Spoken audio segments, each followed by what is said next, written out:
Williams on fire, Haas on fire in a different sense this time, and Ferrari looking like it's absolutely on rails. Not what you'd have predicted before testing. Mercedes showing off how skinny the rear of their car is and Red Bull quietly setting the pace. We need to go through our winners and losers of pre-season testing. And yes, it's testing, blah, blah, blah, but there are some great takeaways from testing in the desert, so let's get into it. So our first loser, Williams. Testing their centerline cooling, side pods with holes in, and their new driver, they didn't have a great test. Do we need to introduce them anymore? You know who it is. I think we saw that they've got a relatively solid car there. It certainly has lifted them from the very sort of the back of the field. The car looked good on track, except when it was on fire. Looked like a brake-by-wire issue, just caught the rear brakes on fire. Obviously, that had knock-on effects for the end of their test. Certainly did knock them back a little bit, so that may put them a bit more on the back foot than they would like. So really, it's sad, but we would expect Williams to be battling Alfa Romeo for the title of not last this season. But again, it's only testing, chill. But one I was really keen to keep an eye on was the Alpine. They won a race last year, so with good pre-season testing, they could be right up there. But maybe not after the way things looked in testing. Well, the A522 was, very much the kind of the general average kind of F1 car when it was launched. There was nothing spectacular on it. We know they've done a huge amount to that power unit. I would have expected them to have maybe more of a leap towards the top four than they made through testing. So I still see them as potentially the leaders of the midfield pack, but not necessarily making that final step upwards. The issue seems to be power. The Honda, Merc and Ferrari engines all look very strong and battling very closely. And then there's the Alpine, which last year was a little way off the pack.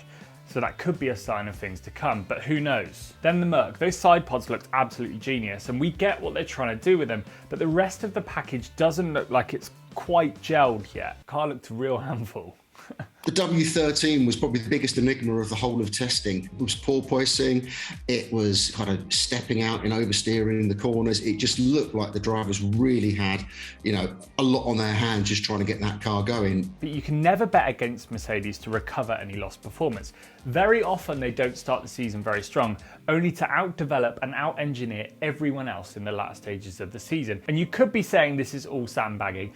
I don't quite believe that. You would do that in a really simple way, like turn down the engine. But it looks like handling is their issue, so we'll see from here. I think the Bahrain test result isn't the disaster for the team that some people may want to paint it. I think they will overcome that. They could potentially overcome these issues by the Bahrain race. So our realistic expectations are top four for the beginning of the season, and later on, probably likely closer to the top two. Also, we expect McLaren to be in that top four. McLaren, again, one of these teams that's maybe dropped back a little bit from where our expectations were, and they had these brake issues, front brake issues, overheating, and they were playing around with the inner brake ducts inside the drums that you see within the wheels.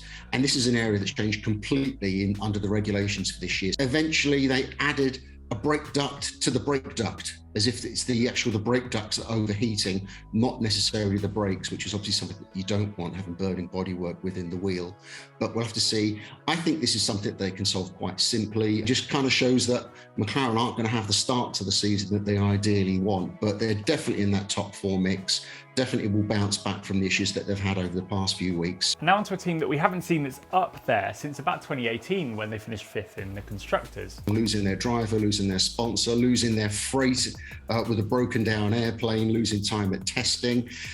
This really has tested what is already one of the teams that struggled, and certainly is one of the most interesting cars out there. Maybe not in its general concept, but in all the little details they've applied to it. They've looked at every little corner of the rules and every little corner of bodywork. The question is, does it bring lap time? And I don't know if testing really gave us the answer. Certainly the car looked good, and they were able to run in the slightly cooler evening sessions, which is naturally the best time to get fast lap times. Now, K-Mag's lap was mighty impressive, and so was Mick's, to be fair, but these were on softer tyres and in much cooler conditions than everyone else's were. But their long run pace seemed to be very good, so we'll see from here. And this one's a really tough one to call. You could probably put them anywhere from 4th to 10th. I reckon mid-pack, 5th or 6th. Then Ferrari, perhaps the biggest winners when compared to their last couple of seasons.